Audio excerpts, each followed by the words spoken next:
As promised, we're now joined by Craig Fuller. He is the CEO of FreightWaves and here to give us some real information on what's going on as it relates to anything shipping, trucking, or freight related.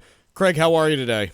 Doing fantastic. How are you? We're doing well. So, Craig, can you give our listeners kind of the sense of, let's start kind of from where the starting point of all container traffic coming in. What does it look like coming into U.S. ports right now? Is it down significantly, down modestly? Like, what's the actual number that we're seeing as far as container traffic?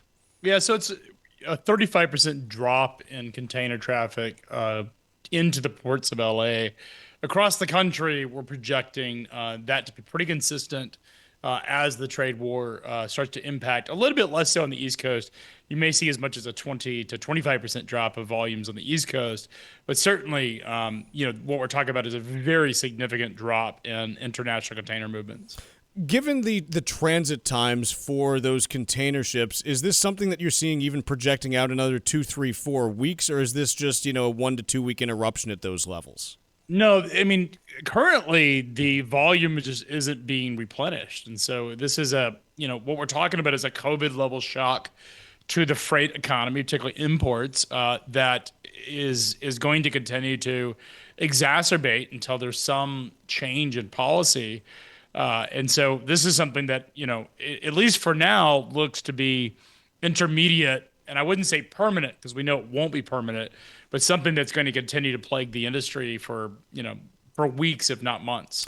When you talk about how it impacts transportation companies here in the United States, then obviously not all goods that are shipped within the U.S. are imports. So how big is the impact likely going to be for railroads and trucking companies and the like?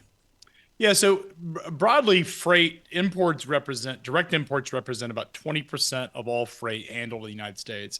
Trucking is more exposed to imports in terms of has more exposure to what we're about to see. The railroads are frankly better positioned, even though intermodal traffic, which is putting a container on the train, does have a lot of exposure to international traffic. What you're going to see is a lot of the truckers are going to be the ones that actually get impacted mostly because when you look at the cost of moving something over rail versus the cost of moving it on truck, the price, the delta is so significant between the cost of trucking versus rail is that companies in this environment will choose rail over trucking. So we think the total freight that probably is going to disappear across the country is anywhere from 5 to 6% of total volume in the United States. What kind of damage does that cause to trucking companies then? Yeah, I mean, look, you're losing 5 to 6% of total freight across the country. It's going to really, really significantly impact trucking companies and their ability to operate. So trucking companies really operate on two primary key metrics. One is being the rates at which they get. Trucking is a commodity. Price is volatile based on the balance of supply and demand. So when you have a drop in demand, which is what we're talking about here, you're going to see rates fall significantly to sort of correct for that. Again, like any other commodity, price is all driven by supply and demand. Less demand is going to mean prices are going to drop. The other side is, and so they get hit twice because the other side of this is rates fall, but so does demand. And so we have less orders, less miles, less transactions. With cheaper rates, it continues to just exacerbate the problem and creates almost an unsustainable level of their businesses. Many businesses can't survive. Trucking's already, it's been in a 3-year downturn. It will continue to struggle with this trade tariff issue. And it's going to continue to be something that is going to expose a lot of trucking companies. So we're projecting a lot of bankruptcies. Trucking operates in a good environment on single digits. But in this environment, a lot of companies are going to be unprofitable. And unlike what we saw in COVID, there doesn't appear to be any near-term movement for bailouts or financial assistance. And so we're projecting a large number of trucking bankruptcies to happen in the next couple of weeks. Did you say a couple of weeks that you would? We're not talking months. We're talking like in May. Yeah, I mean, we've already seen a drop in freight volume really happening since Valentine's Day. So coming into this year, trucking was pretty bullish. It looked like the recovery was well underway. Mm. About Valentine's Day is when the sort of tariff stress, this uncertainty of this on and off again tariff, uh, uh, one day we'll have one policy, the next day it feels like it's been reversed. There's no seem to be no consensus or no direction on what was happening. That really sapped a lot of business confidence in the later half of February, March, and then beyond. That drove a sharp downturn in trucking volumes. It's already showed up in the freight economy, and so this stuff, as we go forward, will be even more drastic in coming weeks and months.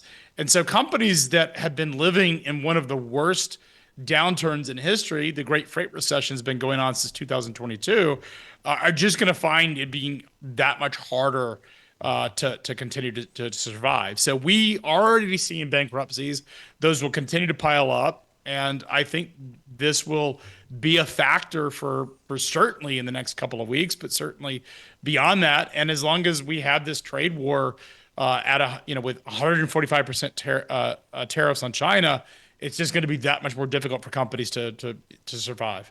Craig, for our listeners who are not, in the trucking industry, the vast majority of them, when do they start seeing impacts? I know we've heard talks of potential, product shortages and this and that. Are those things that you expect to show up in the near future?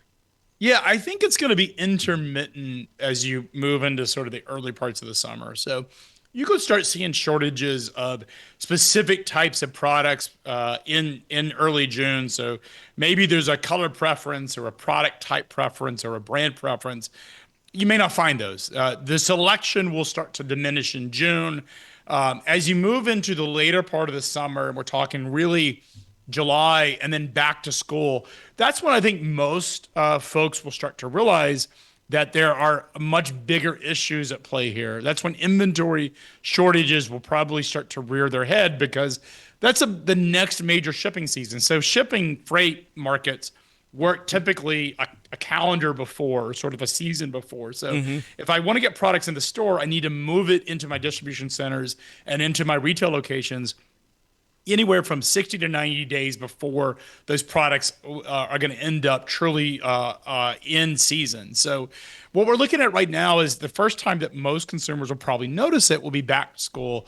And so when moms go out to buy their kids the apparel for the fall season, the backpacks, the school supplies, that's when they'll probably notice that those products will be in short supply. And so that's when we think most consumers will become aware of the tariff and trade war causing supply chain shortages. Craig, is this all tied to China at 145%, or is the blanket 10% elsewhere a contributing force as well here? It's all 145%. It is true that the 10% tariffs do have a small cost impact for importers, but most of those can be absorbed in small price changes. In fact, going into this year, when Donald Trump during the election was talking about tariffs, when we analyzed it, we thought it would be actually a net benefit to trucking. We thought, a little bit of trade friction will bring more investment into the United States. Companies would make the decision to do that. It'd be a soft nudge. Even when we thought about sort of the upper end of Chinese tariffs being in the 25 to 30% range, we said, well, that probably will be a net positive for trucking. We saw that during the first administration. Even when you're going to have these tariffs that are naturally cost taxes on imports, still will nudge policy and businesses to make investments in the United States. The 10% tariffs are sort of irrelevant in how companies manage their supply chains. Again, these are soft nudges. But when you talk about 145% tariffs, they're effectively embargoes on products. And so we have lost, for all intents and purposes, our trade with China. And so the way to think of what's happening is that businesses cannot absorb this in their margins. They're not willing to pay the tariffs because they can't afford to pay those tariffs. Most products just simply don't have those margins built in to absorb those costs. So they're simply not making orders. Many manufactured products, U.S. brands went to China to produce products. They ordered them 6 months ago. These were produced. We said, don't ship them. I don't want those products. They're sitting in China in warehouses and manufacturers.